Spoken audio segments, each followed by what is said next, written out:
Hello, नमस्ते, सलाम। स्वागत है आपका आपके अपने चैनल मुस्कान सिंह रवि पे। प्रेमचंद जी की कहानियों की सीरीज़ जो लेकर हम आए हैं, उस श्रृंखला में पहली कहानी है ईदगाह। ईदगाह कहानी सबसे लोकप्रिय कहानी है और सभी सुनना इसे पसंद करते हैं, बड़े बच्चे सभी। आप भी देखें, मैंने एक कोशिश की है। पसंद आए तो लाइक करें, मेरे चैनल को सब्सक्राइब करें।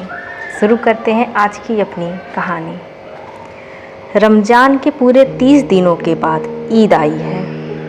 कितना मनोहर, कितना सुहावना प्रभात है।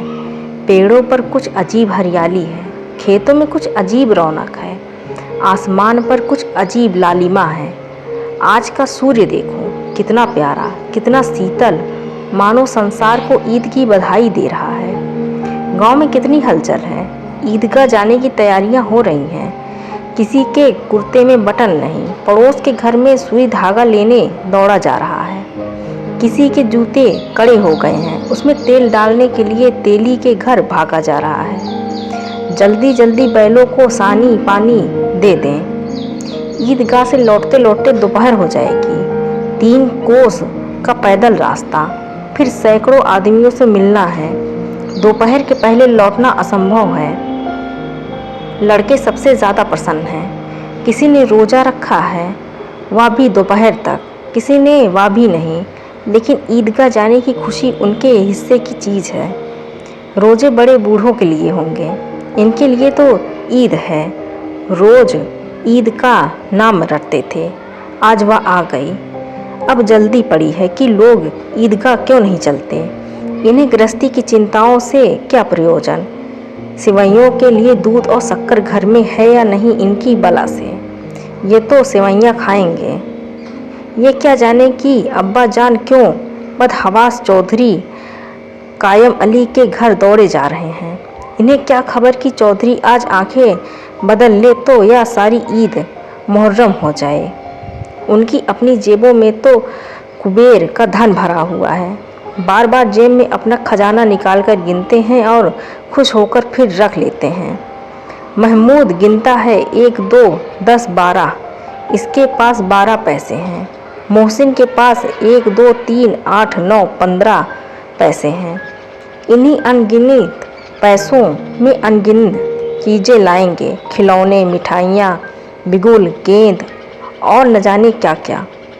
सबसे ज़्यादा प्रसन्न है हामिद। वाह, 4-5 वर्ष का गरीब, सूरज दुबला पतला लड़का, जिसका बाप गत वर्ष हैजे की भेंट हो गया और माँ न जाने क्यों पीली होती एक दिन मर गई। किसी को पता न चला क्या बीमारी है, कहती भी तो कौन सुनने वाला था। दिल पर जो कुछ बीती थी वह दिल में ही सहती थी, और जब न सहा गया तो संसार से विदा हो गई। अब हामिद अपनी बूढ़ी दादी अमीना की गोद में सोता है और उतना ही प्रसन्न है। उसके अब्बा जान रुपए कमाने गए हैं, बहुत सी थैलियाँ लेकर आएंगे। अम्मी जान अल्लाह मियाँ के घर से उसके लिए बड़ी अच्छी अच्छी चीज़ें लाने गई हैं, इसलिए हामिद प्रसन्न है। आशा तो बड़ी चीज़ है, और फिर बच्चों की आशा, उनकी कल्पना तो राई को पर्वत बना देती है। हामिद के पाँव में जूते नहीं हैं, सिर पर एक पुरानी धुरानी टोपी है जिसका गोटा काला पड़ गया है। फिर भी वह प्रसन्न है। जब उसके अब्बा जान थैलियाँ और अम्मी जान नियामतें लेकर आएंगी तो वह दिल से अरमान निकाल लेगा। तब देखेगा महमूद, मोहसिन, नूरे और सम्मी कहाँ से उतने पैसे निकालेंगे। अभागिन अमीना अपनी कोठरी में बैठी रो रही है। आज ईद का दिन और उसके घर में दाना नहीं। आज आबिद होता तो क्या इसी तरह ईद आती और चली जाती। इस अंधकार और निराशा से वह डूबी जा रही थी। किसने बुलाया था इस निगोड़ी ईद को। इस घर में उसका काम नहीं है, लेकिन हामिद, उसे किसी के मरने जीने से क्या मतलब। उसके अंदर प्रकाश है, बाहर आशा। विपत्ति अपना सारा दल बदल लेकर आए, हामिद की आनंद भरी चितवन उसका विध्वंस कर देगी। हामिद भीतर जाकर दादी से कहता है, तुम डरना नहीं अम्मा, मैं सबसे पहले जाऊंगा। बिल्कुल न डरना। अमीना का दिल कचोट रहा है। गांव के बच्चे अपने अपने बाप के साथ जा रहे हैं। हामिद का बाप अमीना के सिवा और कौन है? उसे कैसे अकेले मेले में जाने दे? उस भीड़ भाड़ में बच्चा कहीं खो जाए तो क्या हो? नहीं, अमीना उसे यूं न जाने देगी। नन्ही सी जान, 30 कोस चलेगा कैसे? पैर में छाले पड़ जाएंगे। जूते भी तो नहीं हैं। थोड़ी थोड़ी दूर पर उसे गोद ले लेगी, लेकिन यहाँ सेवैयाँ कौन पकाएगा? पैसे होते तो लौटते लौटते सब सामग्री जमा करके चटपट बना लेती। यहाँ तो घंटों चीज़ें जमा करते लगेंगे। मांग ही का तो भरोसा ठहरा। उस दिन फहीमन के कपड़े सिए थे, 8 पैसे मिले थे। उस अठन्नी को ईमान की तरह बचाती चली आती थी इसी ईद के लिए। लेकिन कल ग्वालन सिर पर सवार हो गई तो क्या करती? हामिद के लिए कुछ नहीं है तो 2 पैसे का दूध तो चाहिए ही। अब तो कुल 2 आने पैसे बच रहे हैं। 3 पैसे हामिद की जेब में, 5 अमीना के बटुए में। यही तो बिसात है। और ईद का त्यौहार अल्लाह ही बेड़ा पार लगावे। धोबन और नाई और मेहतरानी और चूड़िहारिन सभी तो आएंगी। सभी को सिवैयाँ चाहिए और थोड़ा किसी की आंखें नहीं लगता। किसे मुंह चुराएगी और मुंह क्या चुराए?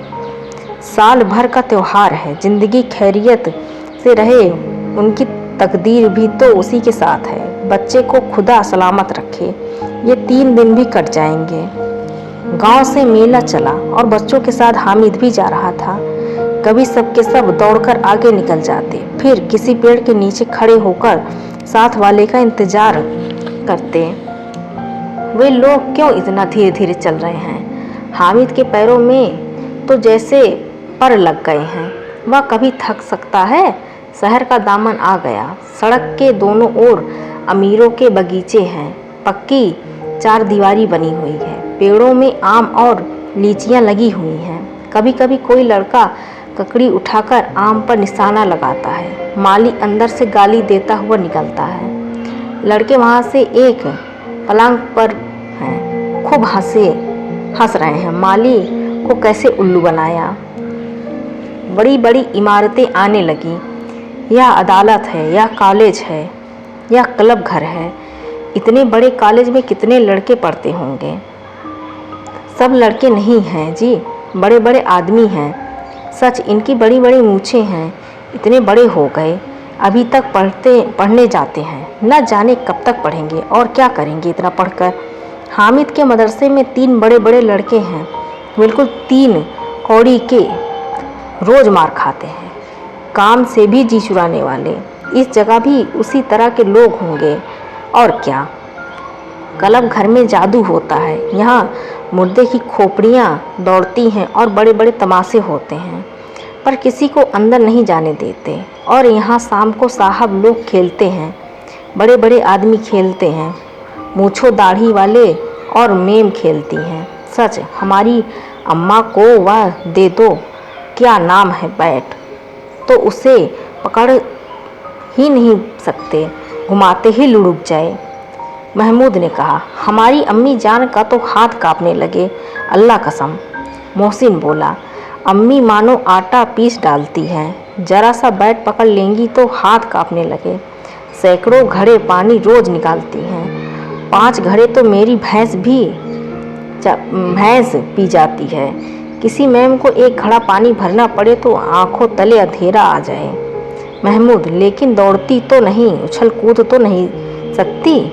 मोहसिन, हाँ, उछल कूद नहीं सकती, लेकिन उस दिन मेरी गाय खुल गई थी और चौधरी के खेत में पहुंच गई थी तो अम्मा इतनी तेज दौड़ी कि मैं उन्हें पकड़ न सका। सच। आगे चले। हलवाइयों की दुकानें शुरू हुई। आज खूब सजी हुई थी। इतनी मिठाइयाँ कौन खाता है?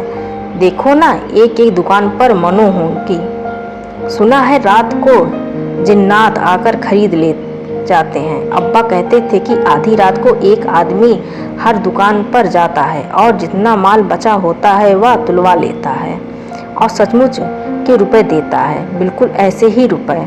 हामिद को यकीन ना आया, ऐसे रुपए जिन्नात को कहाँ से मिल जाएंगे। मोहसिन ने कहा, जिन्नात को रुपए की क्या कमी, जिस खजाने में चाहे चला जाए, लोहे के दरवाजे तक उन्हें नहीं रोक सकते। जनाब, आप हैं किस फेर में, हीरे जवाहरात तक उनके पास रहते हैं। जिससे खुश हो गए उसे टोकरो जवाहरात दे दिए। अभी यहीं बैठे हैं, 5 मिनट में कहो कलकत्ता पहुंच जाएं। हामिद ने पूछा, जिन बहुत बड़े बड़े होंगे। मोहसिन, एक एक आसमान के बराबर होता है। जी, ज़मीन पर खड़ा हो जाए तो उसका सिर आसमान से जा लगे, मगर चाहे तो एक लोटे में घुस जाए। हामिद, लोग उन्हें कैसे खुश करते होंगे, कोई मुझे एक मंत्र बता दे तो एक जिन को खुश कर लूँ। मोहसिन, अब या तो मैं नहीं जानता, लेकिन चौधरी साहब के काबू में कोई चीज़ चोरी हो जाए तो चौधरी साहब उसका पता लगा देंगे और चोर का नाम भी बता देंगे। जुमराती का बछवा उस दिन खो गया था, 30 दिन हैरान हुए, कहीं न मिला। तब झक मार कर चौधरी के पास गए। चौधरी ने तुरंत बता दिया कि मवेशी खाने में है और वहीं मिला। जिन्नात आकर उन्हें सारे जहान की खबर दे जाते हैं। अब उसकी समझ में आ गया कि चौधरी के पास क्यों इतना धन है और क्यों उनका इतना सम्मान है। आगे चले, वह पुलिस लाइन है, यहीं सब कांस्टेबल कवायद करते हैं। रैटन फाय फो रात को बेचारे घूम घाम कर पहरा देते हैं, नहीं तो चोरियां हो जाए। मोहसिन ने प्रतिवाद किया, यह कांस्टेबल पहरा देते हैं? तभी तुम बहुत जानते हो, अजी हजरत यहीं चोरी करते हैं। शहर में जितने चोर डाकू हैं सब इनसे मिले रहते हैं। रात को ये लोग चोरों से तो कहते हैं चोरी करो और दूसरे मोहल्ले में जाकर जागते रहो पुकारते हैं। तभी इन लोगों के पास रुपए आते हैं। मेरे मामू एक थाने में कांस्टेबल हैं, 20 रुपये महीना पाते हैं, लेकिन 50 रुपये घर भेजते हैं। अल्लाह कसम, मैंने एक बार पूछा था कि मामू आप इतने रुपए कहाँ से पाते हैं? हंसकर कहने लगे, बेटा अल्लाह देता है। फिर आप ही बोलो, हम लोग चाहें तो एक दिन में लाखों मार लाएं। हम तो इतना ही लेते हैं जिसमें हम अपनी बदनामी ना हो और नौकरी न चली जाए। हामिद ने पूछा, यह लोग चोरी करवाते हैं तो कोई इन्हें पकड़ता नहीं? मोहसिन उसकी नादानी पर दया दिखाकर बोला, अरे पागल, इन्हें कौन पकड़ेगा? पकड़ने वाले तो ये खुद हैं, लेकिन अल्लाह इन्हें सज़ा खुद देता है। हराम का माल हराम में जाता है। थोड़े ही दिन हुए मामू के घर में आग लग गई, सारी जमा पूंजी जल गई, एक बर्तन तक ना बचा। कई दिन पेड़ के नीचे सोए।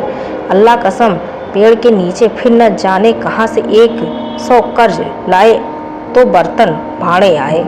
हामिद, 100 तो 50 से ज़्यादा होते हैं। कहाँ 50, कहाँ 100।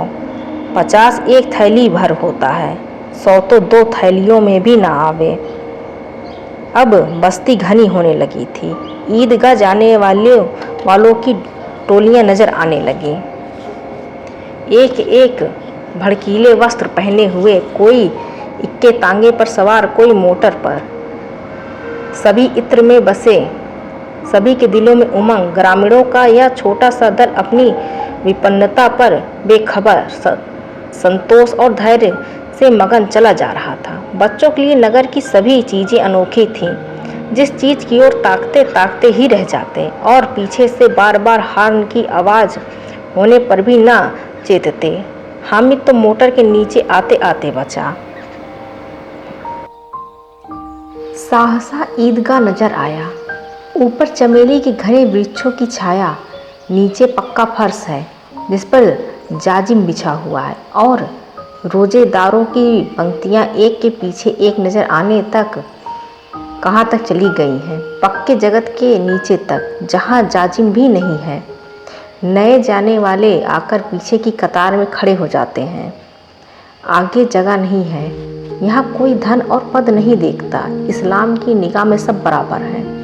इन ग्रामीणों ने भी प्रवेश किया है और पिछली पंक्ति में खड़े हो गए। कितना सुंदर संचालन है, कितनी सुंदर व्यवस्था। लाखों सिर एक साथ सजदे में जाते हैं, फिर सबके सब एक साथ खड़े हो जाते हैं, साथ साथ झुकते हैं और एक साथ घुटनों के बल बैठ जाते हैं। कई बार यही प्रक्रिया होती है, जैसे बिजली की आंखों लाखों बत्तियां एक साथ प्रदीप्त हो और एक साथ बुझ जाएं, और यही क्रम चलता रहे। कितना अपूर्व दृश्य था, जिसकी सामूहिक क्रियाएं विस्तार और अनंतता हृदय को श्रद्धा, गर्व और आत्म आनंद से भर देती है। मानो भ्रातृत्व का एक सूत्र इन समस्त आत्माओं को एक लड़ी में पिरोए हुए है। नमाज खत्म हो गई है, लोग आपस में गले मिल रहे हैं। तब मिठाइयाँ और खिलौने की दुकानों पर धावा होता है। ग्रामीणों का दल इस विषय से बालकों में कम उत्साही है। यह देखो, हिंडोला है, 1 पैसे देकर चढ़ जाओ।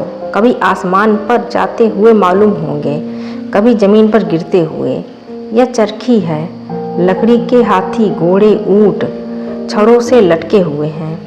1 पैसे देकर बैठ जाओ और 25 चक्करों का मजा लो। महमूद और मोहसिन, नूरे और सम्मी इन घोड़ों और ऊँटों पर बैठते हैं। हामिद दूर खड़ा है, 3 पैसे तो उसके पास हैं। अपने कोष का तिहाई जरा सा चक्कर खाने के लिए नहीं दे सकता। सब चरखियों से उतरते हैं, अब खिलौने लेंगे। इधर दुकानों की कतार लगी हुई है, तरह तरह के खिलौने हैं। सिपाही और गुजरिया, राजा और वकील, भिस्ती और धोबिन और साधु, वाह कितने सुंदर खिलौने हैं। अब बोला ही चाहते हैं। महमूद सिपाही लेता है, खाकी वर्दी और लाल पगड़ी वाला, कंधे पर बंदूक रखे हुए। मालूम होता है अभी कवायद किए चला आ रहा है। मोहसिन को भिस्ती पसंद आया, कमर झुकी है, ऊपर मशक रखे है। मशक का मुंह एक हाथ से पकड़े हुए है, कितना खुश है, शायद कोई गीत गा रहा है। बस मशक से पानी उड़ेला ही चाहता है। नूरे को वकील से प्रेम है, कैसी युद्धता है उसके मुख पर, काला चोंगा, नीचे सफ़ेद अचकन के सामने की जेब में घड़ी, सुनहरी जंजीर, एक हाथ में कानून का पोथा लिए हुए। मालूम होता है अभी किसी अदालत में जिरह या बहस किए चले आ रहे हैं। यह सब 2-2 पैसे के खिलौने हैं। हामिद के पास कुल 3 पैसों हैं। इतने महंगे खिलौने वह कैसे लिए? खिलौना कहीं हाथ से छूट गए तो चूर चूर हो जाए, जरा पानी पड़े तो सारा रंग धुल जाए। ऐसे खिलौने लेकर वह क्या करेगा, किस काम के? मोहसिन, मेरा भिस्ती रोज पानी दे जाएगा साँझ सवेरे। महमूद, और मेरा सिपाही घर पर पहरा देगा, कोई चोर आएगा तो फौरन बंदूक से गोली चला देगा। नूरे, और मेरा वकील खूब मुकदमा लड़ेगा। सम्मी, और मेरी धोबिन रोज कपड़े धोएगी। हामिद खिलौनों की निंदा करता है, मिट्टी के ही तो हैं, गिरे तो चकनाचूर हो जाएं। लेकिन ललचाई हुई आंखों से खिलौनों को देख रहा है और चाहता है कि जरा देर के लिए उन्हें हाथ में ले सकता। उसके हाथ अनायास ही लपकते हैं, लेकिन लड़के इतने त्यागी नहीं होते, विशेषकर जब अभी नया शौक है। हामिद ललचाता रह जाता है। खिलौनों के बाद मिठाइयाँ आती हैं। किसी ने रेवड़ियाँ ली हैं तो किसी ने गुलाब जामुन, किसी ने सोहन हलवा। मज़े में खा रहे हैं। हामिद इनकी बिरादरी से अलग है। अभागे के पास 3 पैसे हैं, क्यों नहीं कुछ ले खाता? ललचाई आंखों से सबकी ओर देखता है। मोहसिन कहता है, हामिद रेवड़ी ले खा, कितनी खुशबूदार है। हामिद को संदेह हुआ यह केवल क्रूर विनोद है। मोहसिन इतना उदार नहीं, लेकिन यह जानकर भी वह उसके पास जाता है। मोहसिन दोने से एक रेवड़ी निकालकर हामिद की ओर बढ़ाता है। हामिद हाथ फैलाता है। मोहसिन रेवड़ी अपने मुंह में रख लेता है। महमूद, नूरे और सम्मी खूब तालियां बजा बजा कर हंसते हैं। हामिद खिसिया जाता है। मोहसिन, अच्छा अब की ज़रूर देंगे। हामिद, अल्लाह कसम ले आओ। हामिद, रखे क्या मेरे पास पैसे नहीं हैं? सम्मी, 3 ही पैसे तो हैं, 3 पैसे में क्या क्या लोगे? महमूद, हमसे गुलाब जामुन ले आओ। हामिद, मोहसिन बदमाश है। हामिद, मिठाई कौन बड़ी चीज़ है, किताब में इसकी कितनी बुराइयां लिखी हैं। मोहसिन, लेकिन दिल में कह रहे होगे कि मिले तो खा लें, अपने पैसे क्यों नहीं निकालते। महमूद, हम समझते हैं इसकी चालाकी। अब हमारे सारे पैसे खर्च हो जाएंगे तो हमें ललचा ललचा कर खाएगा। मिठाइयों के बाद कुछ दुकानें लोहे की चीज़ों की हैं, कुछ गिलट और नकली गहनों की। लड़कों के लिए यहाँ कोई आकर्षण न था, वह सब आगे बढ़ जाते हैं। हामिद लोहे की दुकान पर रुक जाता है। कई चिमटे रखे हुए थे। उसे ख्याल आया, दादी के पास चिमटा नहीं है। वे तवे से रोटियां उतारती हैं तो हाथ जल जाता है। अगर वह चिमटा ले जाकर दादी को दे दे तो वह कितनी खुश होगी। फिर इनकी उंगलियां भी कभी नहीं जलेंगी। घर में एक काम की चीज़ हो जाएगी। खिलौने से क्या फ़ायदा, वर्ष में पैसे खराब होते हैं। ज़रा देर ही तो खुशी होती है, फिर तो खिलौनों को कोई आंख उठाकर भी नहीं देखता, या घर पहुँचते पहुँचते टूट फूट बराबर हो जाएंगे। या छोटे बच्चे जो मेले में नहीं आए हैं जिद करके ले लेंगे और तोड़ डालेंगे। चिमटा कितने काम की चीज़ है। रोटियां तावे से उतार लो, चूल्हे में सेक लो। कोई आग मांगने आए तो चटपट चूल्हे से आग निकालकर उसे दे दो।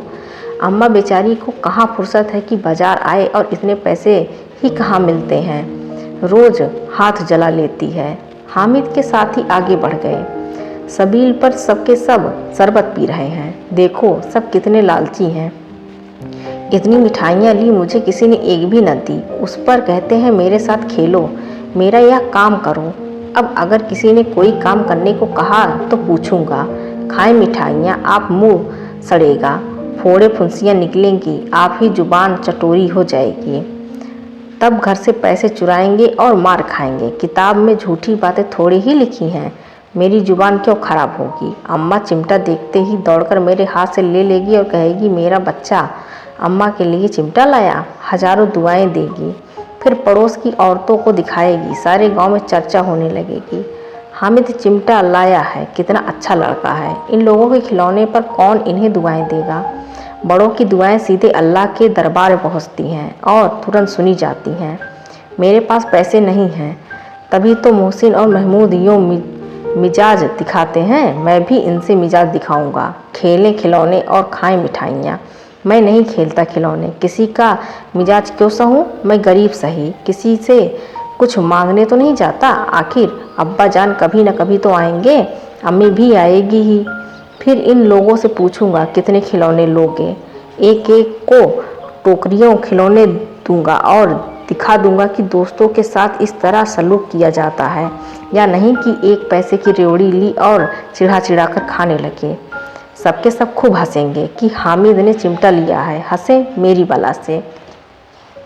उसने दुकानदार से पूछा, यह चिमटा कितने का है। दुकानदार ने उसकी ओर देखा और कोई आदमी साथ न देखकर कहा, यह तुम्हारे काम का नहीं है जी। बिकाऊ नहीं है क्या। बिकाऊ क्यों नहीं है, और यहाँ क्यों लाद लाए हैं। तो बताते क्यों नहीं कितने पैसे का है। 6 पैसे लेंगे। हामिद का दिल बैठ गया। ठीक ठीक 5 पैसे लेंगे, लेना हो तो लो, नहीं तो चलते बनो। हामिद ने कलेजा मजबूत करके कहा, 3 पैसे लोगे। या कहता हुआ आगे बढ़ गया कि दुकानदार कहीं भुड़क न दे। लेकिन दुकानदार ने मुड़कियाँ नहीं दी, बुलाकर चिमटा दे दिया। हामिद ने उसे इस तरह कंधे पर रखा मानो बंदूक है, और शान से अकड़ता हुआ संगियों के पास आया। जरा सुने सबके सब क्या क्या आलोचनाएं करते हैं। मोहसिन ने हंसकर कहा, यह चिमटा क्यों लाया पगले, इससे क्या करेगा। हामिद ने चिमटे को जमीन पर पटक कर कहा, जरा अपना भिश्ती जमीन पर गिरा दो, सारी पसलियाँ चूर चूर हो जाएं बच्चा की। महमूद बोला, तो यह चिमटा कोई खिलौना है।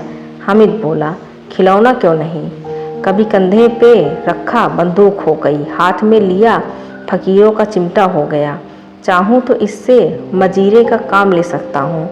एक चिमटा जमा दूँ तो तुम लोगों के सारे खिलौने की जान निकल जाए। तुम्हारे खिलौने कितने ही जोर लगाएं, वे मेरे चिमटे का बाल भी बांका नहीं कर सकते। मेरा बहादुर शेर है चिमटा। सम्मी ने खंजरी ली थी, प्रभावित होकर बोला, मेरी खंजरी से बदलोगे, 2 आने की है। हामिद ने खंजरी को उपेक्षा से देखा। मेरा चिमटा चाहे तो तुम्हारी खंजरी का पेट फाड़ डाले, बस एक चमड़े की झिल्ली लगा दी, ढप ढप बोलने लगी, जरा सा पानी लग जाए तो खत्म हो जाए। मेरा बहादुर चिमटा आग में, पानी में, तूफान में बराबर डटा खड़ा रहेगा।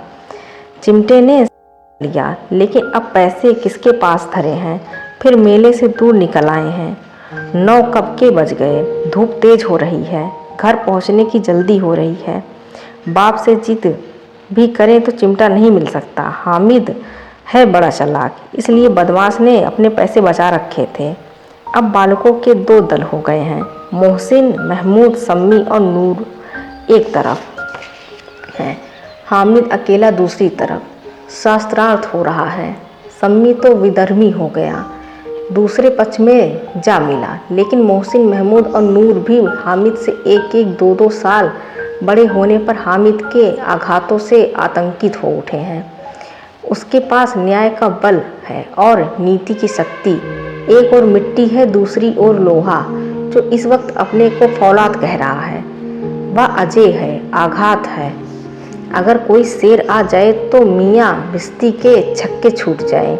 मियाँ सिपाही मिट्टी की बंदूक छोड़कर भागे, वकील साहब की नानी मर जाए, चोंगे में मुंह छिपाकर जमीन पर लेट जाए, मगर यह चिमटा या बहादुर या रुस्तमे हिंद लपक कर शेर की गर्दन पर सवार हो जाएगा और उसकी आंखें निकाल लेगा। मोहसिन ने एड़ी चोटी का जोर लगाकर कहा, अच्छा पानी तो नहीं भर सकता। हामिद ने चिमटे को सीधा खड़ा करके कहा, भिश्ती को एक डांट लगाएगा तो दौड़ा हुआ पानी लाकर उसके द्वार पर छिड़कने लगेगा। मोहसिन परास्त हो गया। वह महमूद ने कुमक पहुंचाई, अगर बच्चा पकड़े जाए तो अदालत में बंधे बंधे फिरेंगे, तब तो वकील साहब के पैरों पड़ेंगे। हामिद इस प्रबल तर्क पर जवाब न दे सका। उसने पूछा, हमें पकड़ने कौन आएगा। नूरे ने अकड़ कर कहा, यह सिपाही बंदूक वाला। हामिद ने मुंह चिढ़ाकर कहा, यह बेचारा हम बहादुर रुस्तमे हिंद को पकड़ेगा। अच्छा लाओ, अभी जरा कुश्ती हो जाए, इसकी सूरत देखकर दूर से भागेंगे, पकड़ेंगे क्या बेचारे। मोहसिन को एक नई चोट सूझ गई, तुम्हारे चिमटे का मुंह रोज आग में जलेगा। उसने समझा था कि हामिद लाजवाब हो जाएगा, लेकिन यह बात ना हुई। हामिद ने तुरंत जवाब दिया, आग में बहादुर ही कूदते हैं जनाब, तुम्हारे या वकील सिपाही और भिश्ती लौंडियों की तरह घर में घुस जाएंगे। आग में कूदना वह काम है जो रुस्तमे हिंद ही कर सकता है। महमूद ने एक जोर लगाया, वकील साहब कुर्सी मेज पर बैठेंगे, तुम्हारा चिमटा तो बावरीची खाने में जमीन पर पड़ा रहेगा।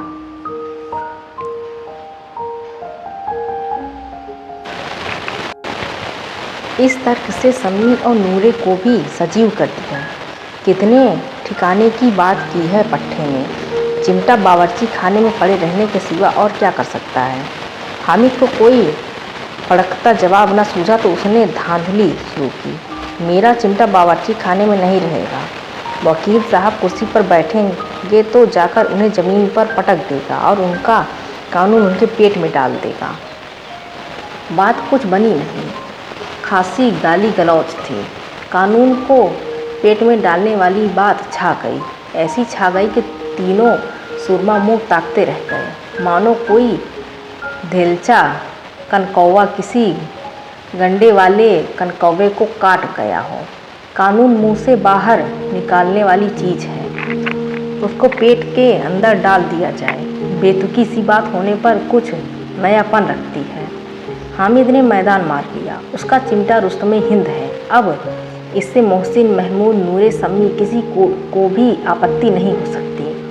विजेता को हारने वाले से जो सत्कार मिलना स्वाभाविक है वह हामिद को भी मिला। औरों ने 3-3, 4-4 आने पैसे खर्च किए पर कोई काम की चीज़ न ले सके। हामिद ने 3 पैसे में रंग जमा लिया। सच ही तो है, खिलौनों का क्या भरोसा, टूट फूट जाएंगे। हामिद का चिमटा बरसों बना रहेगा। संधि की शर्त तय होने लगी। मोहसिन ने कहा, जरा अपना चिमटा दो, हम भी देखें, तुम हमारा भिश्ती देख ले। महमूद और नूरे ने भी अपने अपने खिलौने पेश किए। हामिद को इन शर्तों पर कोई आपत्ति न थी। चिमटा बारी बारी से सबके हाथ में गया और उनके खिलौने बारी बारी से हामिद के हाथ में आए। इतने खूबसूरत खिलौने हैं। हामिद ने हारने वालों के आंसू पोंछे, मैं तुम्हें रहा था। सच या लोहे का चिमटा भला इन खिलौनों की क्या बराबरी करेगा। मालूम होता है अब बोले, लेकिन मोहसिन की पार्टी को दिलासे से संतोष नहीं। चिमटे का सिक्का खूब बैठ गया। चिमटा हुआ टिकट अब पानी से नहीं छूट सकता। मोहसिन, लेकिन इन खिलौनों के लिए कोई हमें दुआ न देगा। महमूद, दुआ को लिए फिरते हो, उल्टे मारना पड़े। अम्मा जरूर कहेंगी कि मिट्टी के खिलौने ही तुम्हें मिले। हामिद को स्वीकार करना पड़ा कि खिलौनों को देखकर किसी की माँ इतनी खुश ना होगी जितना चिमटे को देखकर होगी। 3 पैसों में तो उसे सब कुछ करना था और इन पैसों के उपयोग पर पछतावे की बिल्कुल ज़रूरत न थी। फिर अब तो चिमटा रुस्तमे हिंद है और सभी खिलौनों का बादशाह। रास्ते में महमूद को भूख लगी। उसके बाप ने केले खाने को दिए। महमूद ने केवल हामिद को साझी बनाया। उसके अन्य मित्र मुँह ताकते रह गए। यह उस चिमटे का प्रसाद था। 11 बजे सारे गांव में हलचल मची। मेले वाले आ गए। मोहसिन की छोटी बहन ने दौड़कर भिश्ती उसके हाथ से छीन लिए और मारे खुशी के जो उछली तो मियाँ भिश्ती नीचे जा गिरे और परलोक सिधारे। इस पर भाई बहन में मारपीट हुई। दोनों खूब रोए। उनकी अम्मा यह शोर सुनकर बिगड़ी और दोनों के ऊपर से 2-2 चाटे और लगाए। मियाँ नूरे के वकील का अंत उसके प्रतिष्ठा अनुकूल इससे ज़्यादा गौरवमय हुआ। वकील जमीन पर या ताक पर तो नहीं बैठ सकता। उसकी मर्यादा का विचार तो करना ही होगा। दीवार में 2 खूंटियाँ गाड़ी गईं। उन पर लकड़ी का एक पटरा रखा गया। पटरे पर कागज का कालीन बिछाया गया। वकील साहब राजा भोज की भांति सिंहासन पर बिराजे। नूरे ने पंखा झलना शुरू किया। अदालतों में खसकी टट्टियाँ और बिजली के पंखे रहते हैं, और क्या यह मामूली पंखा भी ना हो? कानून की गर्मी दिमाग पर चढ़ जाएगी कि नहीं? बांस का पंखा और नूरे हवा करने लगा।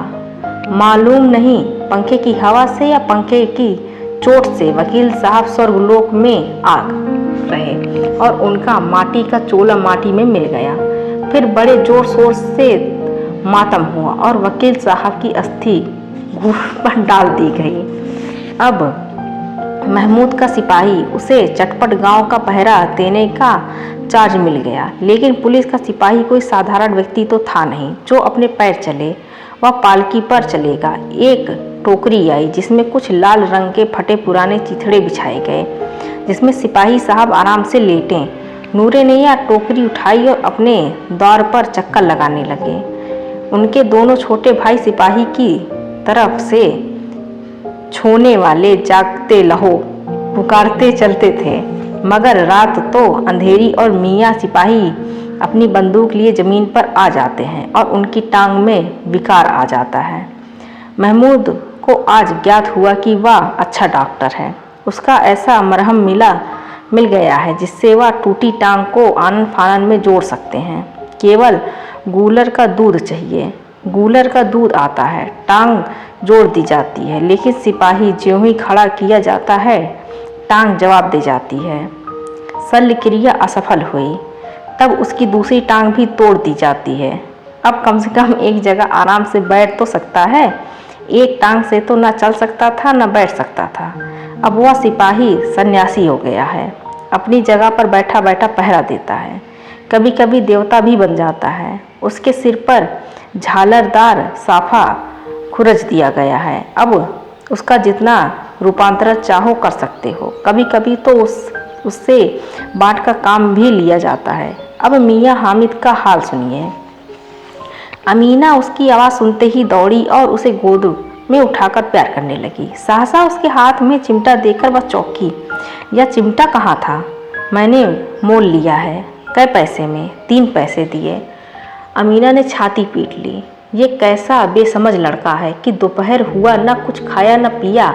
लाया क्या? यह चिमटा। सारे मेले में तुझे और कोई चीज़ न मिली जो यह लोहे का चिमटा उठा लाया? हामिद ने अपराधी भाव से कहा। तुम्हारी उंगलियां तवे में जल जाती थी, इसलिए मैंने इसलिए लाया हूँ। बुढ़िया का क्रोध तुरंत स्नेह में बदल गया, और स्नेह भी वह नहीं जो प्रगल्भ होता है और सारी कसक शब्दों में बिखेर देता है। यह मूक स्नेह था। खूब ठोस रस और स्वाद से भरा हुआ। बच्चे में कितना त्याग, स्वभाव और कितना विवेक है। दूसरों के खिलौने लेते और मिठाइयाँ खाते देखकर इसका मन कितना ललचाया होगा। इतना साहस इससे हुआ कैसे? वहाँ भी इससे अपनी बुढ़िया दादी की याद बनी रही। अमीना का मन गदगद हो गया। और अब एक बड़ी विचित्र बात हुई, हामिद के इस चिमटे से भी विचित्र। बच्चे हामिद ने बूढ़ी हामिद का पार्ट खेला था। बुढ़िया अमीना बालिका अमीना बन गई।